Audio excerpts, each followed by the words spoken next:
శ్రీగురుభ్యో నమః. శ్రీ మహాగణాధిపతయే నమః. శ్రీ సరస్వత్యై నమః. భక్తులారా, వ్యాస మహర్షి రచించిన మహాభారత ఇతిహాసం యథాతథంగా చెప్పుకున్నాం. ప్రతి శ్లోకం దాని అర్థం. ఇందులో భాగంగా నిన్నటి వరకు ఆది సభారణ్య విరాట ఉద్యోగ భీష్మ ద్రోణ కర్ణ శల్య సౌప్తిక స్త్రీ పర్వాలని 11 పర్వాలు పూర్తి చేసి 12వదైన శాంతి పర్వంలో కూడా 94వ అధ్యాయం వరకు చెప్పుకున్నాం. ఈ రోజున 95వ అధ్యాయం చెప్పుకునే ముందు వ్యాస భగవాను ప్రార్థన చేసుకుందాం. వ్యాసాయ విష్ణు రూపాయ వ్యాస రూపాయ విష్ణవే నమో వై బ్రహ్మనిదయే వాసిష్ఠాయ నమో నమః. నారాయణం నమస్కృత్య నరం చైవ నరోత్తమం దేవీం సరస్వతిం వ్యాసం తతో జయముదీరయేత్. సమర్థ సద్గురు సాయినాథ్ మహారాజ్ కీ జై. యుధిష్ఠిర ఉవాచ అధయో విజిగీషేత క్షత్రియం యుధి కస్తవ్య విజయే ధర్మ హేతం సృష్టో వదస్వమే. ధర్మరాజు అడుగుతున్నాడు, యుద్ధంలో ఒక రాజు మరొక రాజును జయించాలి అని అనుకున్నప్పుడు అతడు ఎలాంటి ధర్మాన్ని పాటించాలి? ఇది నాకు కలిగిన సందేహం. అడుగుతున్నాను, నాకు సమాధానం చెప్పండి. భీష్మ ఉవాచ సహాయో అసహాయో వా రాష్ట్రమాగమ్య భూమిపః బ్రూయదహం వో రాజేతి రక్షిష్యామి చ నః వహ సదా మమ ధర్మబిలం దత్త కిం వా మాం ప్రతిపత్స్యథ తే చేత్తమాగతం దత్త వృణుయుః కుశలం భవే. భీష్మవారు చెప్తున్నాడు, మొట్టమొదట రాజు తాను జయించదలుచుకున్న రాజ్యానికి వెళ్ళి అక్కడి ప్రజలతో, నేను మీకు రాజును, మిమ్మల్ని ఎల్లప్పుడూ రక్షిస్తాను, నాకు ధర్మబద్ధమైన కప్పం కట్టండి లేదా నాతో యుద్ధం చేయండి అని అడగాలి. వారు కనుక అతన్ని సమీపించి తమకు రాజుగా ఎన్నుకుంటే అందరికీ క్షేమం. తే చేద క్షత్రియాః సంతః విరుద్ధేరస్ కథంచన సర్వోపాయేన్యంతవ్యా వికర్మస్థా నరాధిప. రాజా, వారు ఏ రీతిగానైనా ఎదిరిస్తే, విరోధిస్తే అన్ని ఉపాయాలతో వాళ్ళని నిగ్రహించాలి. అశస్త్రం క్షత్రియం మత్వ శస్త్రం గృహ్ణాద్యథాపరః త్రాణాయాప్యసమర్థంతం మన్యమానమమితి. ఇంతవరకే చెప్పారు భీష్ముల వారు. యుద్ధం చేయటం అనేది అంత శ్రేష్టకరం కాదు. యుద్ధం లేకుండానే రాజు విజయాలను వృద్ధి చేసుకోవాలి. యుద్ధం వల్ల కలిగే జయం ఏదైతే ఉందో అది అధమం అని నిన్న చెప్పుకున్నాం మనం. నిన్న భీష్ముల వారు చెప్పడం,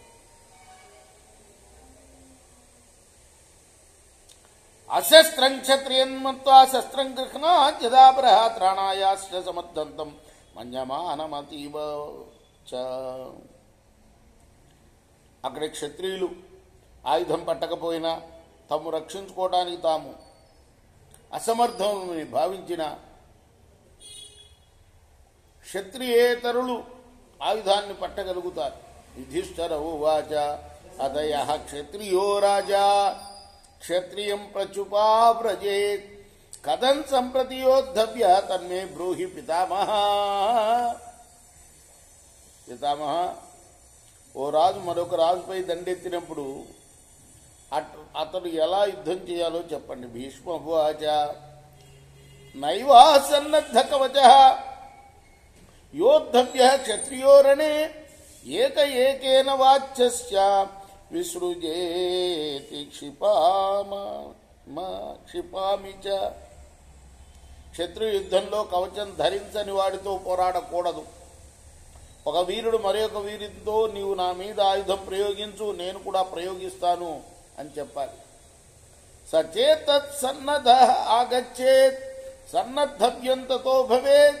సచేతత్ ససైన్య ఆగచ్చేత్ ససైన్య తమధాహ్వాయేత్. అతను సన్నద్ధుడై వస్తే సన్నద్ధంగా ఉండాలి. అతను ససైన్యంగా వస్తే ససైన్యంగానే ఆహ్వానించాలి. సచే నికృత్య యుద్ధేత నికృత్య ప్రతియోధయేత్ అథ చేత్ ధర్మతో యుద్ధేత్ ధర్మేనైవ నివారయేత్. అతను మోసంతో యుద్ధం చేస్తే మోసంతోటే ప్రతిఘటించాలి. అలా కాక ధర్మంగా యుద్ధం చేస్తే ధర్మంగానే ఎదుర్కోవాలి. నాశ్వేన రధిరం యాయా ఉదయాద్రిధినం రథి వ్యసనే న ప్రహర్తవ్యం న భీతాయ జితాయ చ. అలానే అశ్వికుడు రథం మీద ఉన్న వాడిపై దాడి చేయకూడదు. రథికుడిపైనే దాడి చేయాలి. శత్రు సంకట స్థితిలో ఉన్నప్పుడు, భయపడినప్పుడు, పరాజితుడైనప్పుడు అతనిపైన ప్రహరింపకూడదు. ఈశూన్లిప్తో నకర్ణీశ్యాత్ అసతామేతతాయుధం యథార్థామేవ యోద్ధవ్యన్న క్రుధ్యేత జిఘాంసతః. విషలిప్తమైన బాణాల్ని ఎప్పుడు కూడా ప్రయోగించకూడదు యుద్ధంలో. ఇవి దుష్టులు వాడే ఆయుధాలు. చంపగోరిన వారితో యథార్థమైన యుద్ధం చేయాలి కానీ వారిపై కోపంతో చంపకూడదు. సాధూనాం తుమిధో భేదాత్ సాధుశ్చేద్వ్యసనీ భవేత్ నిష్ప్రాణో నాభిహంతవ్యః నానాపత్యః కథంచనః. సత్పురుషుల మధ్య విభేదం కలిగి అతడు వ్యాకులంగా ఉన్నప్పుడు ప్రాణం లేని వారి మీద కూడా, అంటే వ్యాకులతతో ఉన్నవాడి మీద కూడా యుద్ధం చేయకూడదుట. అలానే ప్రాణం పోయిన వాడి మీద మళ్ళీ ఆయుధం ప్రయోగించకూడదు. సంతానం లేని వాడిని కూడా చంపకూడదు. భగ్నశస్త్రో విపన్నశ్చ కృతజ్జో హ్రతవాహన చికిత్స స్వాస్య విషయే ప్రాప్యో నా స్వగృహే భవేత్. ఆయుధం విరిగిపోయిన వాడిని, ఆపదలో ఉన్నవాడిని, వింటినారి తెగిపోయిన వాడిని, వాహనాలు అంటే మోసేవి గుర్రాలు కానీ రథాలు కానీ అవి చనిపోయిన వాడిని, గాయపడి చికిత్స తగిన వాడిని, తన రాజ్యాన్ని కానీ ఇంటిని కానీ చేరిన వాడిని, అంటే నీ రాజ్యంలోకి నేను వచ్చేస్తాను అంటూ సరెండర్ అయిపోయిన వాడిని చంపకూడదు. నిర్వ్రణశ్చ సమోక్తవ్యః ఏష ధర్మ సనాతన తస్మాత్ ధర్మేణ యోద్ధవ్యం ఇది స్వయంభువో బ్రవీత్. గాయాలు తగ్గిన వాడిని విడిచిపెట్టాలి. ఇది సనాతన ధర్మం నాయన. కాబట్టి ఎప్పుడు కూడా ధర్మబద్ధంగా యుద్ధం చేయాలి అని ఇంతకుముందు స్వయంభువ మునువు చెప్పి ఉన్నాడు. సత్సు నిత్య సతాన్ ధర్మ తమాస్తాయ నానాసేత్ యో వై జయచ్చ ధర్మేణ క్షత్రియో ధర్మ సంగ్రహ ఆత్మానహంతి పాపో నికృతి జీవన. సద్ధర్మం సత్పురుషుల యందే సదా నిలిచి ఉంటుంది. దాన్ని పాటించాలి, నాశనం చేయకూడదు. ధర్మయుద్ధంలో అధర్మంగా గెలిచిన రాజు మోసపు బ్రతుకుతో పాపాత్ముడై తాను నాశనం చేసుకుంటాడు. కర్మ చేతద సాధూనాం అసాధూన్ సాధునా చేత్ ధర్మేణ నిధనం శ్రేయ న జయ పాపకర్మణ.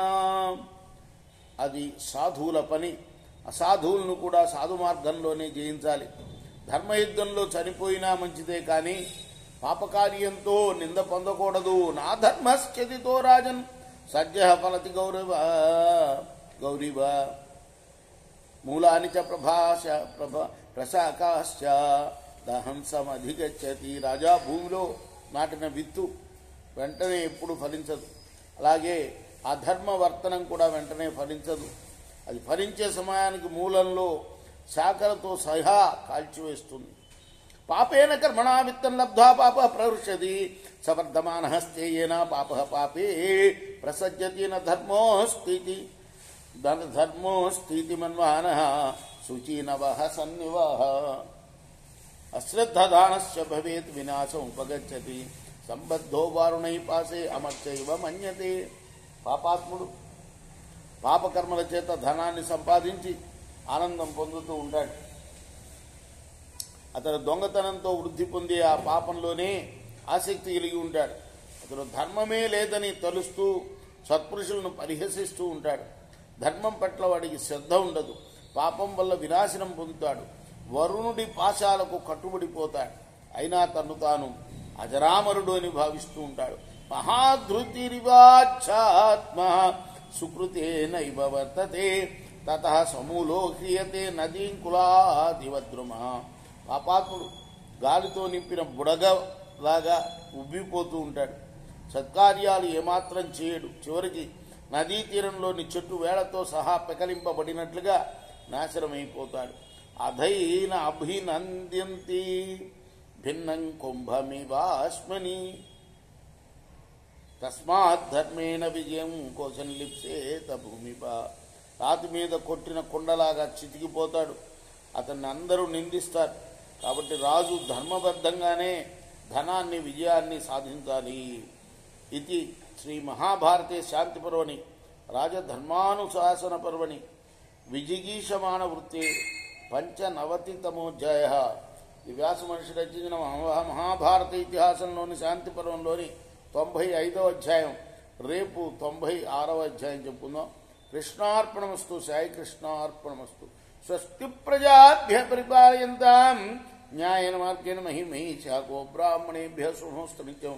లోకాः సమస్తాः సుఖినో భవంతు.